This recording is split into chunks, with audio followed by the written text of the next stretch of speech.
Roma, ano 101 a.C. Na ponte Sestio, sobre o gélido rio Tibre, um homem se ajoelha na pedra, nu, tremendo. Seu crime? Ele acaba de assassinar a própria mãe. O carrasco arrasta um saco de couro, mas ele não está vazio. Lá dentro, contorcendo-se, 4 criaturas vivas aguardam. Um cão, um galo, um macaco e uma víbora. Chicoteiam o condenado com varas tingidas de sangue, até suas costas se tornarem uma tela de carne viva. Então, ele é forçado para dentro do saco com as feras e o costuram, enquanto seus gritos rasgam o ar. O cão rasga sua pele sem piedade. O macaco arranha seus olhos com fúria. A serpente ataca de novo e de novo, injetando veneno em seu corpo convulso. E enquanto ele se afoga na própria agonia, o saco é lançado nas profundezas do rio.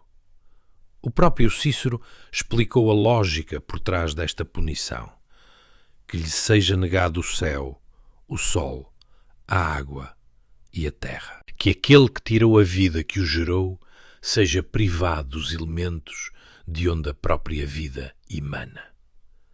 Cada animal foi escolhido por seu poderoso simbolismo. O cão representava a ausência de pudor, o galo a mais pura arrogância, o macaco encarnava a malícia e a víbora o ódio venenoso contra o próprio sangue. Seu corpo jamais teria um túmulo, sua alma jamais encontraria a paz.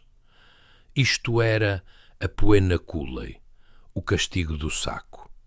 E não, isto não é ficção. Está registrado nas 12 tábuas, o código legal mais antigo de Roma, do ano 450 a.C. Mas o saco era apenas o começo de uma era de horror. Roma aperfeiçoou 12 métodos de tortura, criados para aniquilar o corpo, o espírito e, por vezes, até a memória de suas vítimas. Não estamos falando de gladiadores, nem das feras do Coliseu. Essas histórias você já conhece bem. Hoje, você será testemunha do que Roma fazia longe da arena. Os castigos reservados para traidores, desertores, parasitas e vegetais impuras. Aquilo que seu professor de História nunca ousou mencionar. O que Hollywood jamais se atreveria a mostrar. Eu sou o Coroa e a Daga, e neste lugar não existe censura.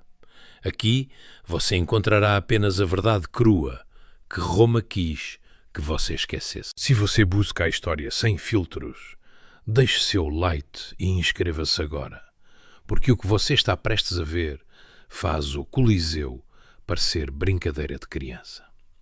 E isso nos leva a uma pergunta inevitável. Por que Roma criou castigos tão perversos? Porque uma morte simples nunca foi o bastante para eles. Cada tortura foi criada para enviar uma mensagem específica e aterrorizante. O crime determinava a punição e a punição devia ser inesquecível. O filósofo Séneca entendeu isso após testemunhar execuções com os próprios olhos. Ele escreveu: "Volto para casa mais avarento, mais cruel, mais desumano, porque estive entre seres humanos." Isso não era justiça, era propaganda, escrita com a própria carne humana. Vamos começar nossa jornada sombria com um método que Roma usava para executar aqueles que a traíam. Do topo de um penhasco no coração da cidade, onde os gritos dos caídos ecoavam para senadores e cidadãos, a rocha Tarpeia se erguia, a 25 metros, sobre um leito de pedra. Ela vigiava, imponente, o Fórum Romano, o coração pulsante da vida cívica, onde senadores debatiam e cidadãos se reuniam. Para um romano, não havia lugar mais simbólico para morrer. A rocha herdou o nome de Tarpeia, uma jovem que, segundo a lenda, traiu Roma entregando-a aos sabinos nos primórdios da cidade. Ela concordou em abrir os portões em troca do que os soldados carregavam nos braços, referindo-se aos braceletes de ouro.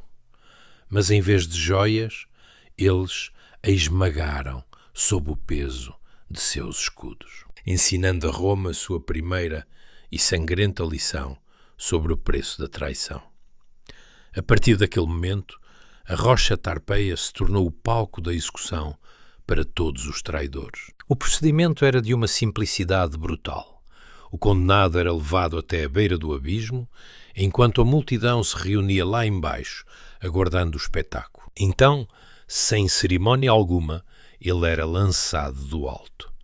Seu corpo se estilhaçava contra as rochas, à vista de todo o fórum, um lembrete visceral do destino que aguardava quem ousasse trair o Estado. O historiador Tito Livio registra que em 384 a.C., Marco Manlio Capitolino, seu crime não foi apenas ambição, mas seus corpos destroçados ficavam à mostra, negando-lhes um enterro digno e, consequentemente, a paz na vida após a morte. Evidências arqueológicas sugerem que a área sob o penhasco acumulou tantos restos humanos ao longo dos séculos que precisava de limpezas periódicas. Dizem que o imperador Cláudio assistia às execuções pessoalmente, sentindo o que Séneca descreveu como um prazer perverso ao examinar como os corpos caíam. Mas a rocha Tarpeia era para cidadãos romanos que traíam os seus. Para os escravos, estrangeiros e os criminosos mais vis, Roma havia criado algo muito mais longo e agonizante: a crucificação. Um método tão brutal que os próprios cidadãos romanos estavam legalmente isentos dele. Esta punição era reservada àqueles que Roma considerava indignos, abaixo da dignidade humana: escravos, piratas, rebeldes e inimigos do Estado.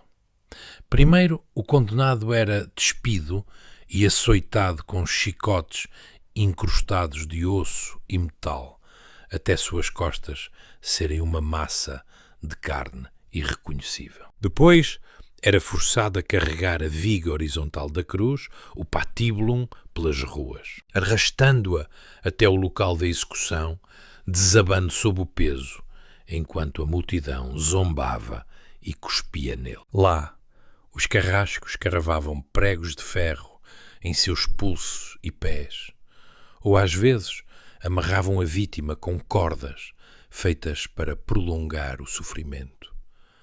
A cruz era erguida e o condenado abandonado à própria sorte, aguardando a morte. A morte vinha devagar, geralmente por exaustão e asfixia, enquanto a vítima lutava para se erguer e conseguir respirar. O processo podia durar horas, às vezes até dias. Os carrascos romanos desenvolveram técnicas para estender a agonia, incluindo um pequeno assento chamado sevile, que impedia as vítimas de sufocarem rápido demais. Séneca, que viu incontáveis crucificações, escreveu: "Vejo cruzes por toda parte, não de um só tipo, mas feitas de muitas maneiras diferentes. Algumas com as vítimas de cabeça para baixo, outras empalam suas partes íntimas, e outras simplesmente estendem seus braços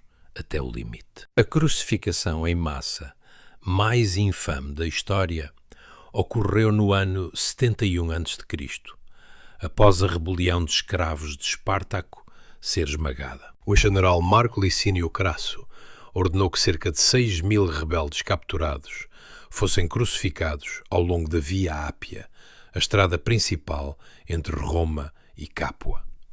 Por 200 quilómetros, os viajantes passavam por milhares de homens agonizantes, cujo sofrimento era prolongado de propósito por carrascos especialistas na arte da dor. Plutarco registrou que os corpos ficaram em suas cruzes até apodrecerem por completo, um aviso que permaneceu muito depois que os gritos se calaram. A mensagem era inconfundível. Este é o destino que aguarda aqueles que ousam erguer armas contra Roma. E enquanto a crucificação punia os inimigos de fora, Roma concebeu um horror de igual magnitude para seus próprios soldados que falhavam em batalha. Uma punição que forçava irmãos a se tornarem assassinos de seus próprios irmãos. A decimação. A própria palavra vem do latim decimare, que significa tomar a 10ª parte. Quando uma legião demonstrava covardia, se rebelava ou sofria uma falha catastrófica, ela enfrentava uma punição coletiva projetada para infligir a máxima devastação psicológica. O procedimento era metódico e impiedoso. Os soldados eram divididos em grupos de 10. Muitas vezes, homens que treinaram juntos, lutaram juntos e por anos dividiram o pão. Cada grupo sorteava seu destino, e o legionário que tirasse a palha mais curta era espancado até a morte por seus 9 companheiros. Não por carrascos, mas por seus próprios irmãos de armas. Usando clavas e pedras, desferiam golpes sobre um homem que chamavam de amigo, até seu crânio se partir e seu corpo parar de tremer. O centurião Tito Pulo descreveu o ato como uma lição escrita em sangue, uma que soldado nenhum precisava aprender 2 vezes. Para os sobreviventes, restava uma humilhação ainda maior. Eram forçados a acampar fora da segurança do forte e a sobreviver com cevada em vez de trigo, marcados como homens desonrados, indignos da ração de um verdadeiro romano. Um dos casos mais notórios ocorreu em 71 a.C., no mesmo ano da derrota de Espartaco, quando uma legião, desobedecendo ordens, sofreu uma derrota esmagadora.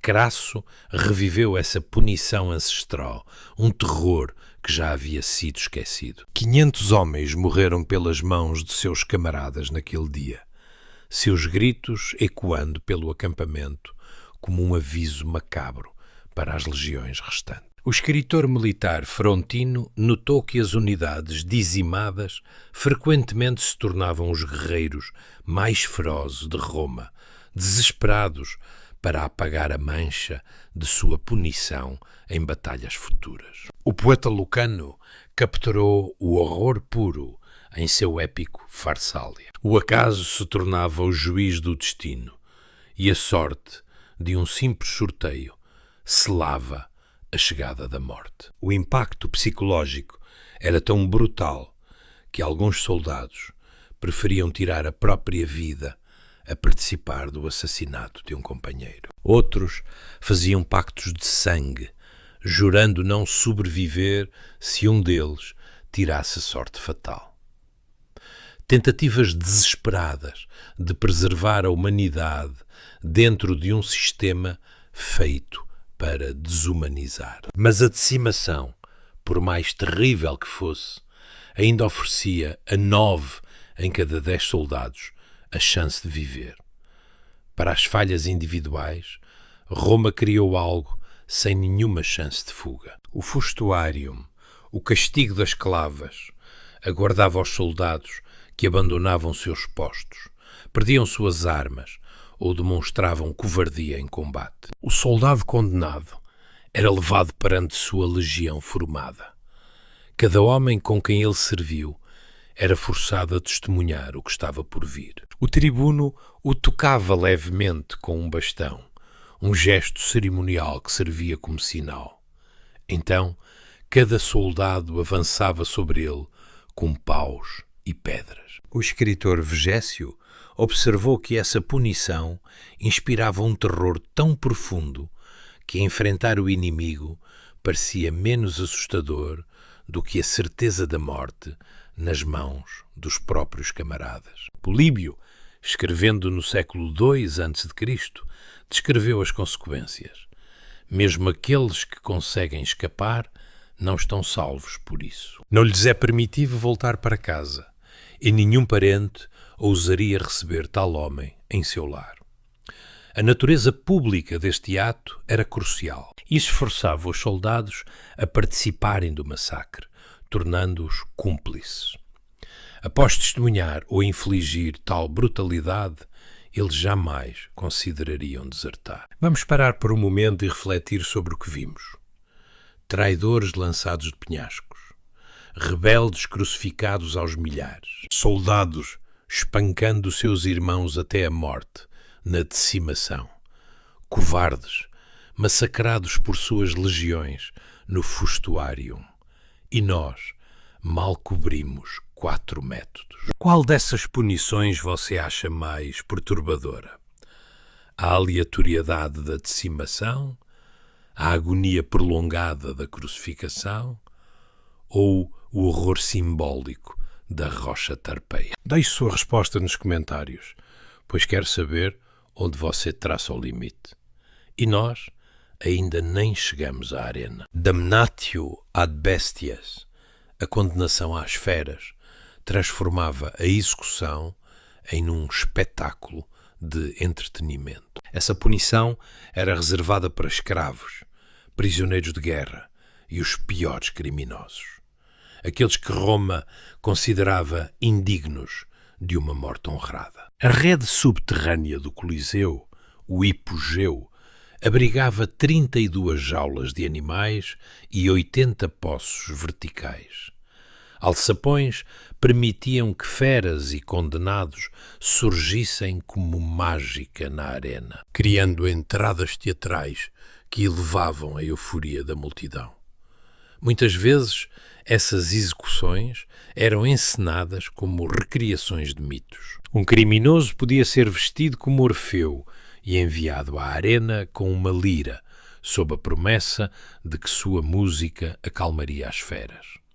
Por um breve momento, os animais pareciam dóceis. Então, um urso era solto e o estraçalhava até a morte, criando uma paródia grotesca do mito original. O poeta Marcial testemunhou tais espetáculos e os elogiou em seus versos.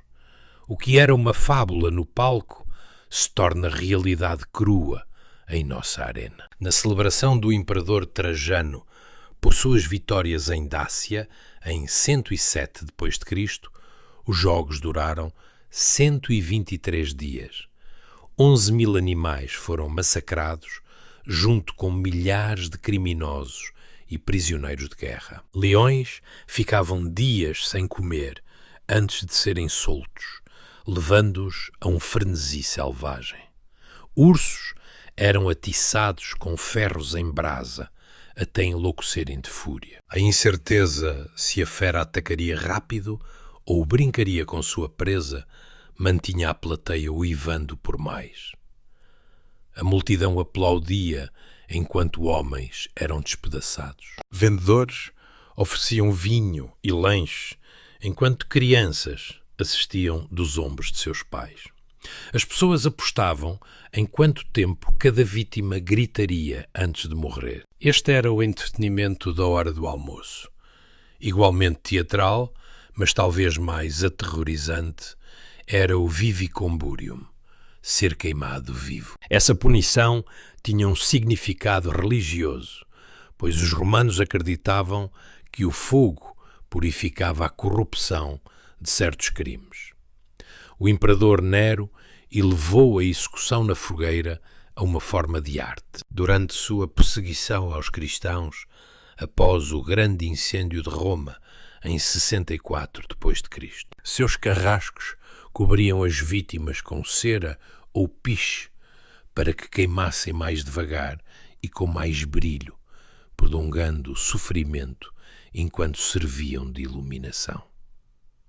Tácito descreve a cena em seus anais. Às suas mortes acrescentava-se todo o tipo de zombaria.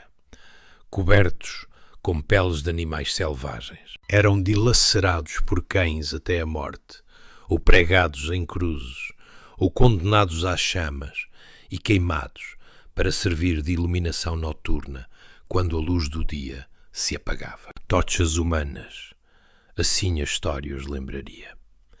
Arviam para iluminar os jardins profanos de Nero, enquanto ele, em sua carruagem, assumia o triplo papel de carrasco, espectador e protagonista. A irónia macabra do destino é que o palco dessas cremações, os jardins de Nero, se tornaria mais tarde o solo sagrado da Basílica de São Pedro. Assim, um cenário de martírio se transformou no lugar mais sagrado do cristianismo. Mas para crimes que exigiam a aniquilação total do corpo, Roma empregava a pulveratio, a morte por esmagamento. Elefantes, treinados para matar com uma precisão medonha, tornaram-se exóticos instrumentos de punição.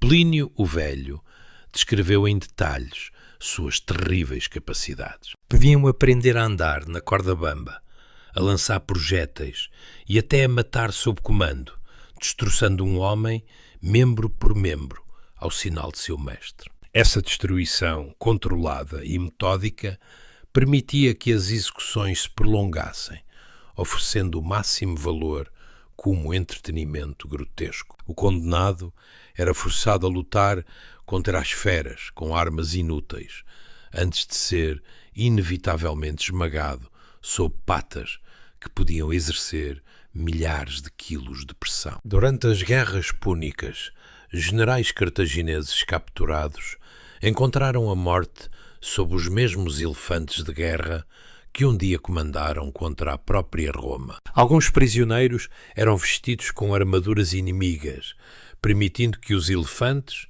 treinados para atacar cores específicas, encenassem recriações em miniatura das vitórias militares romanas. O escritor Iliano registrou uma execução que falhou de forma espetacular. Um elefante se recusou a matar um condenado que havia sido seu antigo guardião e, em vez disso, barritou em protesto. A multidão, comovida por essa incrível prova de lealdade animal, exigiu aos gritos o perdão do homem. O imperador Cláudio, a contragosto, o concedeu, provando que até a execução como espetáculo podia gerar uma misericórdia inesperada. Mas para aqueles que Roma desejava apagar por completo, a morte física não era o bastante. Era preciso destruir algo muito mais fundamental, a própria memória. A damnatio memoriae, a condenação da lembrança, atacava o que os romanos temiam mais que a morte, o esquecimento absoluto. Quando o Senado decretava essa punição, ordenava o apagamento sistemático do condenado da história. Estátuas seriam destruídas ou reesculpidas com novos rostos. Seus nomes eram arrancados das inscrições. Testamentos eram invalidados. Até mesmo mencionar o nome da pessoa poderia se tornar um ato ilegal. O poeta Horácio capturou a obsessão romana pelo legado ao escrever Non omnis moriar, não morrerei por completo, expressando a esperança de que suas obras o sobrevivessem. A damnatio memoriae buscava extinguir exatamente essa esperança. O imperador Domiciano sofreu esse destino após seu assassinato no ano 96 d.C. O Senado ordenou que suas estátuas fossem demolidas ou alteradas. Seu nome foi raspado dos monumentos públicos e suas moedas foram impiedosamente derretidas. Oficiais trabalharam meticulosamente para eliminar todo vestígio de sua existência, como se ele nunca tivesse governado Roma. A evidência arqueológica desse apagamento permanece visível até hoje. No Fórum Romano, inscrições com o nome de Domiciano mostram um dano claro, deliberado e sistemático. O paradoxo é perturbador. Sabemos desses indivíduos apagados precisamente porque o esforço para eliminá-los foi tão exaustivo que se tornou digno de nota. A ausência conspícua tornou-se uma presença por si só. E agora retornamos ao início, mas desta vez com a totalidade do horror revelada.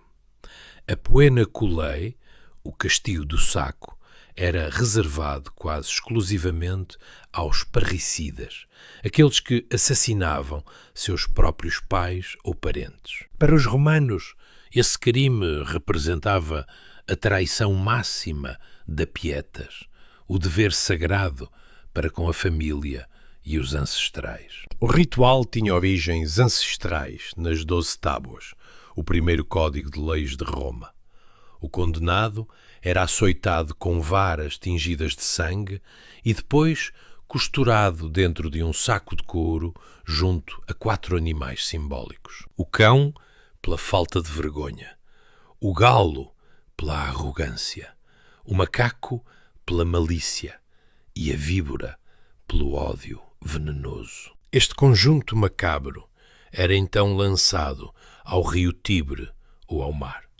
A punição negava ao condenado o contacto com os elementos fundamentais da criação. Sem terra para o sepultamento, sem ar para respirar, sem água para beber.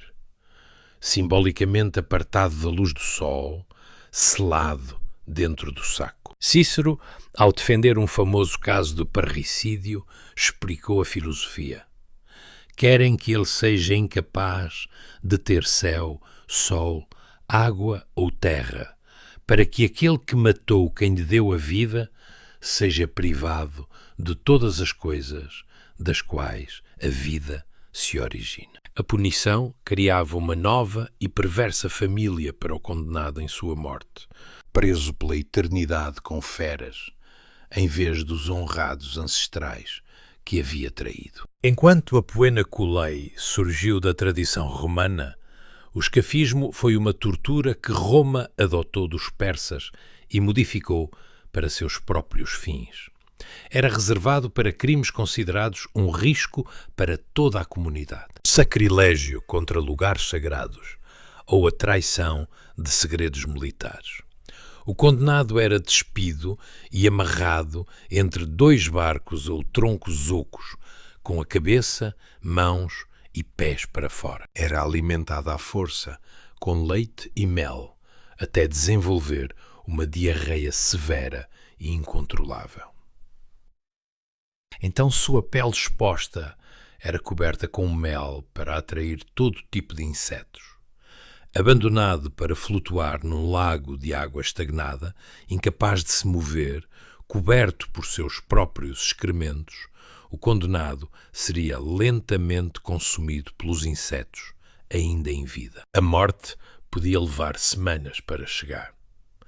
O historiador Plutarco descreveu a execução de um soldado chamado Mitrídates por este método, notando que ele sobreviveu por incríveis 17 dias antes que a morte finalmente o reclamasse. A simples ameaça do escafismo era, muitas vezes, suficiente para dobrar vontades. Quando o imperador Aureliano capturou a rainha Zenóbia de Palmira, após sua rebelião em 270 d.C., ele a ameaçou com este destino terrível. A rainha, normalmente desafiadora, submeteu-se de imediato à autoridade romana, escolhendo um exílio confortável em vez de tal horror. O fogo sempre teve um duplo simbolismo, purificador e destruidor. Os romanos empregaram essa dualidade na morte per ignem lentum, a morte por fogo lento. Diferente da queima na fogueira, que podia ser misericordiosamente rápida, este castigo prolongava o sofrimento através de um controle cuidadoso da temperatura. O condenado podia ser colocado num touro de bronze, suspenso sobre chamas baixas, assado gradualmente numa grelha de metal ou parcialmente submerso em óleo fervente. Na colónia romana de Lugdunum, a moderna Lyon, no ano 157, a mártir cristã. Blandina foi assada numa cadeira de ferro, sob chamas controladas, como parte dos jogos públicos. Testemunhas registraram que ela permaneceu consciente e falando durante grande parte de seu terrível suplício. O jurista Ulpiano classificou a morte pelo fogo como summum supplicium, o castigo supremo, e o recomendou para incendiários, envenenadores e praticantes de magia. Talvez o mais psicologicamente aterrador fosse o castigo reservado para as virgens vestais que quebravam seus votos sagrados. O enterro em vida. O procedimento era elaborado e profundamente simbólico. A sacerdotisa condenada era vestida com os mantos sombrios da morte e levada em uma liteira coberta até o Campus Sceleratus, o campo da transgressão, perto da Porta Colina. Lá, ela era abandonada numa pequena câmara subterrânea, com apenas o mínimo de comida e água, uma lâmpada e um leito. Uma provisão que servia a uma zombaria cruel da lei. Em teoria, Roma não executava diretamente a vestal. Apenas criava as condições para que ela morresse naturalmente, evitando assim a ira dos deuses que profanar uma sacerdotisa traria. Uma vez selada nesta cripta, a vestal só tinha uma escolha: acabar com a própria vida rapidamente ou enfrentar uma morte lenta pela fome na mais absoluta e aterrorizante escuridão. A vítima mais famosa deste destino foi a vestal máxima, Cornélia, sentenciada pelo imperador Domiciano no ano 91 d.C., apesar de seus desesperados clamores de inocência. Enquanto era conduzida ao seu túmulo em vida, Plínio o Jovem registrou que ela manteve uma dignidade impecável, mesmo quando seu vestido se prendeu na escada que descia para a câmara. Quando o carrasco lhe ofereceu a mão para ajudar, ela recuou, como se tocasse na mais imunda das contaminações, preservando sua pureza até o último suspiro. Ela não parou de invocar os deuses, repetindo sem cessar uma frase que ecoaria pela história: César me julga impura. Eu, que realizei os ritos sagrados, enquanto ele triunfava e governava. As escavações arqueológicas perto da Porta Colina revelaram pequenas câmaras que batem com as descrições históricas, algumas contendo restos de esqueletos femininos ao lado de lamparinas e vasos de comida deteriorados. Testemunhamos 12 métodos que Roma aperfeiçoou para punir, aterrorizar e controlar.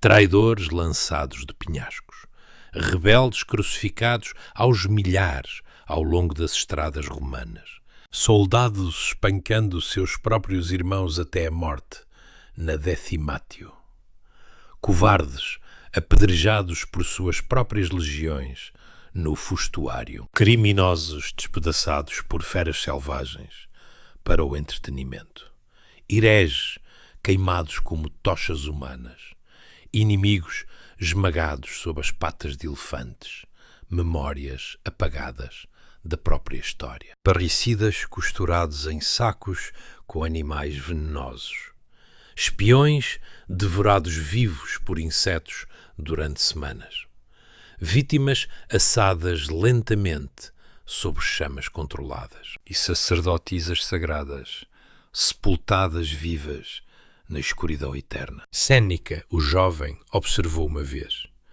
aquele que fez da imposição da punição seu ofício se esforça para encontrar prazer não em ter punido, mas no ato de punir. Talvez nesta reflexão resida a verdade mais sombria de Roma, que estas punições elaboradas serviam a propósitos que iam muito além da justiça. Hoje, o Coliseu ergue-se como um monumento à engenharia humana. Turistas fotografam seus arcos, maravilhados com sua escala. Compram lembranças e posam para fotos onde 50.000 pessoas um dia gritaram por sangue. Mas caminhe por seus túneis ao anoitecer E talvez você ouça os ecos, grades de ferro rangendo, feras rugindo em suas jaulas, o arrastar de pés condenados sobre uma areia já manchada de sangue por espetáculos passados. 50.000 vozes erguendo-se como uma só, enquanto alguém morre para o seu entretenimento. A pedra é fácil de admirar, mais difícil é lembrar seu propósito. Uma crueldade ensaiada até se tornar normal. As punições de Roma não eram sobre sangue, eram sobre controle, sobre moldar como os cidadãos pensavam, temiam e obedeciam. Cada execução, cada tortura, cada memória apagada servia a um único fim: fazer o poder parecer eterno. Esse é o aviso gravado nestas ruínas. Uma civilização que glorifica a violência, no fim, desmorona sob o peso de seus próprios aplausos. Esta é a história que os livros raramente contam, a verdadeira máquina de terror por trás do poder absoluto. Se você acredita que a verdade deve ser contada sem censura, inscreva-se no Corona e Adaga. Eu sou Corona e Adaga. Isto foi o que realmente aconteceu. Mas Roma não foi o único império que aperfeiçoou a arte do sofrimento humano. Existe outra civilização, cujas punições faziam até mesmo os romanos parecerem misericordiosos. Você quer que eu conte essa história? Deixe-me saber nos comentários. E se você chegou até aqui, deixe um gostei para que eu saiba que histórias como esta lhe interessam.